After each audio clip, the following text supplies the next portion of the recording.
El objetivo de esta sección es poder profundizar en los temas más relevantes que forman parte del newsletter del mes de marzo. En el caso de esta versión, me voy a detener a comentar tres noticias que me parece fueron las más relevantes y merecen un grado de análisis un poquito más profundo. En primer caso, una discrepancia que se dio en el aeropuerto de Santiago en torno a una obra vial. En segundo lugar, respecto de una demanda que se interpuso en el aeropuerto de Atacama, donde la comisión arbitral dictó una sentencia. Y por último, voy a comentar muy brevemente un dictamen que salió de la Contraloría durante el mes de enero. ¿Ya? Partamos por la discrepancia. Esta es una discrepancia que se dio en torno a una obra que es la Vía Expresa Armando Cortines Oriente y Poniente, que es una obra que contempla tres pistas para poder ser utilizadas y la discrepancia acá surgió porque la sociedad concesionaria consideraba que esta es una obra adicional que no formaba parte del contrato original y el Ministerio de Obras Públicas consideró que esto sí era parte del contrato original y justificó eso en la documentación que fue entregada durante la licitación, principalmente el anteproyecto referencial y algunas cosas que señalan las bases de licitación. El panel técnico terminó dándole la razón al Ministerio de Obras Públicas, considerando que esto sí era parte del contrato original, principalmente eh, fundamentando aquello en el anteproyecto referencial y en documentos como los planos de vialidad general del aeropuerto. Sin embargo, lo que resulta interesante de esta discrepancia es que existe una opinión de minoría de dos integrantes del panel técnico, su presidente, el señor Avara, y también del señor González. Esta opinión de minoría me parece que entrega hartos elementos que pueden ser útiles a futuro en otras discrepancias. En primer lugar, porque ambos integrantes del panel concluyen que cuando el antecedente de un proyecto, cuando el anteproyecto referencial es ambiguo o contiene contradicciones, como ocurrió en este caso, eh, debe ser interpretado en contra del Ministerio de Obras Públicas. El Ministerio de Obras Públicas no se puede, digamos, beneficiar de este tipo de errores en la documentación que entrega la licitación. En segundo lugar, ellos también señalan que el Ministerio de Obras Públicas, existiendo esa ambigüedad en la documentación, debió haber sido extremadamente cuidadoso durante el proceso de licitación al responder las consultas que se le levantaron, cosa que en este caso no ocurrió, ¿ya? Y respecto a una pregunta específica de esta materia, el Ministerio de Obras Públicas dio una respuesta muy ambigua, lo que ellos consideran que equivale a lo mismo que no haber dado una respuesta. Ellos además profundizan en la importancia que tiene el hecho de que el Ministerio de Obras Públicas realice observaciones a los proyectos eh, oportunamente y no de manera tardía como ocurrió justamente con esta obra. Y vuelven a resaltar algo que ya el panel técnico ha dicho en otras ocasiones, de la importancia de cumplir con los plazos que las propias bases de licitación establecen para la revisión de la ingeniería. ¿Ya? Haciendo memoria de otras discrepancias, donde destaca la red Maule y una discrepancia que se dio también en Carril Sur. Y por último, también ellos no están de acuerdo en el hecho de que de ciertas cláusulas generales del contrato se interprete que se incluirían ciertas obras, como la obra que en este caso se estuvo discutiendo, pues de ser así estaríamos frente a un problema importante, ya que las cláusulas generales, al no tener la determinación necesaria que se requiere a la hora de determinar una obra, producirían un problema en cuanto a la determinación del objeto del contrato, ¿ya? Y eso, evidentemente, un contrato que no tiene objeto es un contrato que tiene problemas en la esencia mismo de lo que es ese acto jurídico. Por lo tanto, la opinión de estos dos integrantes es que estas obras sí debieron haber sido consideradas como obras adicionales y debieron haber sido compensadas por el Ministerio de Obras Públicas. En segundo lugar, me voy a detener en la sentencia que fue dictada por la Comisión Arbitral del contrato de concesión Nuevo Aeropuerto Regional de Atacama. Es importante acá hacer una aclaración inicial. Este es un contrato que se regía por el sistema antiguo, es decir, por la legislación de concesiones previa a la modificación que se realizó el año 2010. Esto es importante porque la comisión es una comisión que debía resolver esta controversia bajo el criterio de la prudencia y la equidad, pero en segundo lugar tiene importancia por el contenido del artículo 19 de la Ley de Concesiones y del artículo 71 de su reglamento, específicamente lo referido al hecho sobreveniente que luego, con la reforma del 2010, fue modificado. Entonces, es importante hacer esa precisión antes de abordar específicamente lo que ocurrió acá. Esta controversia fue interpuesta por la sociedad concesionaria reclamando que los ingresos asociados al uso del aeropuerto y al tráfico aéreo del aeropuerto durante el periodo que va de marzo del 2020 hasta finales del 2021 se vieron abruptamente alterados por la disminución del flujo de pasajeros y de actividad que hubo en el aeropuerto a raíz de la pandemia de COVID-19, y esta alteración habría generado un problema en la conmutatividad del contrato y sobre todo un desequilibrio económico y financiero en el contrato. Bajo la argumentación de la sociedad concesionaria, el Ministerio de Obras Públicas, en virtud de lo que señala el artículo 19 respecto del hecho sobreveniente, estaría obligado a compensar esta baja, esta reducción, y eso es lo que se reclamó en la comisión. Ahora, ¿qué es lo que resolvió la comisión? Bueno, en primer lugar, la comisión lo que hizo fue descartar uno de los argumentos de defensa del Ministerio de Obras Públicas, en el sentido de que lo que aquí se estaba reclamando no era, digamos, la sociedad concesionaria no estaba buscando que se le asegurara una proyección de la demanda de sus pasajeros según los cálculos que se hicieron en una etapa precontractual, ¿ya?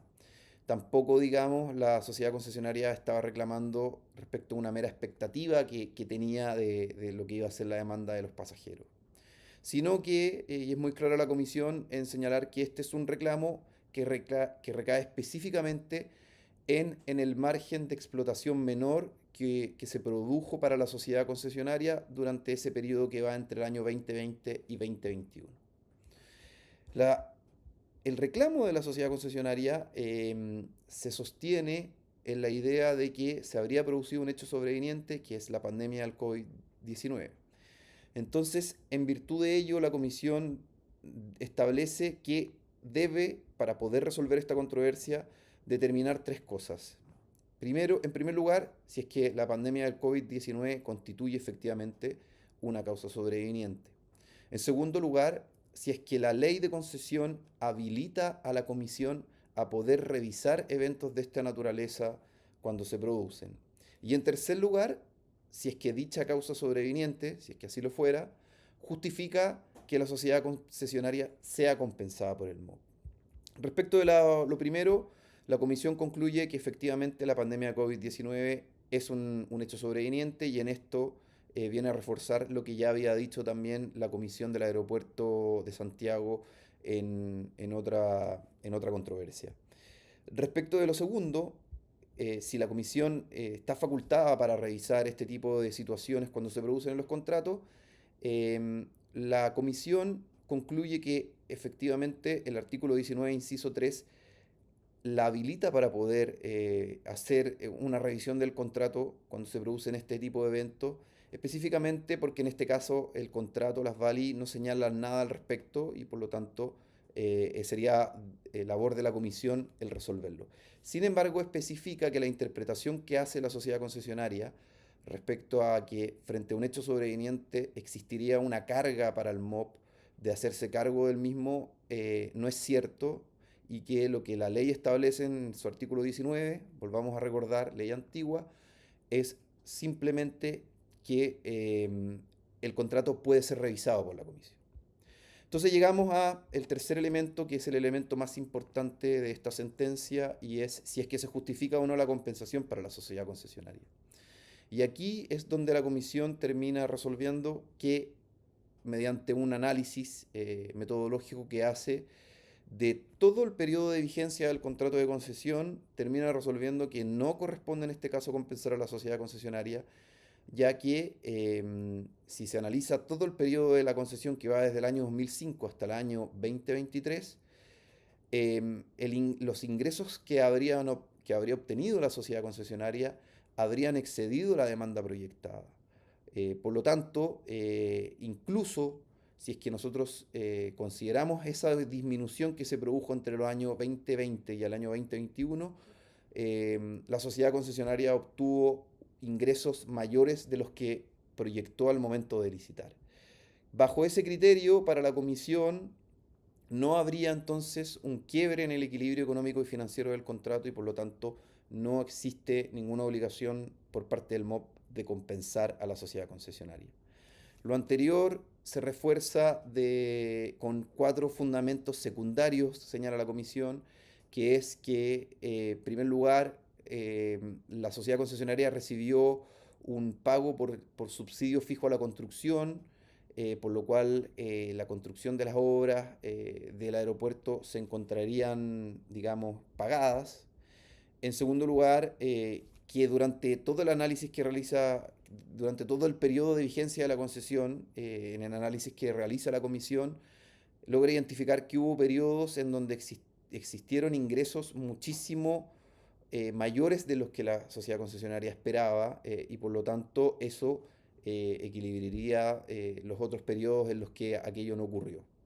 En tercer lugar, se habría producido en este contrato una extensión de 1 año y medio, con lo cual se le habría dado un plazo adicional a la sociedad concesionaria para además obtener ingresos que no estaban programados. Y por último, termina siendo una reflexión en torno a los riesgos que asume la sociedad concesionaria frente a los eventos de casos fortuitos que se puedan producir durante el desarrollo de la concesión. En base a todo eso, termina finalmente resolviendo que no corresponde compensar a la sociedad concesionaria. Pero en lo que resulta muy interesante en este caso es que existe un voto disidente del señor Juan Eduardo Figueroa Valdés, quien dice que, a diferencia de los otros integrantes de esta comisión, él señala que cuando existe un hecho sobreviniente que es impredecible, que es extraordinario, que evidentemente afecta a la conmutatividad del contrato y el equilibrio económico del mismo, el Estado obligatoriamente debe intervenir. Esto posiblemente porque, no hay que olvidar, estamos en el contexto de una obra pública que finalmente se le ha encargado a un privado su ejecución y operación, pero sigue siendo una obra pública. Junto con ello, él señala que no comparte el criterio de análisis que hace la comisión de establecer la ruptura del equilibrio económico del contrato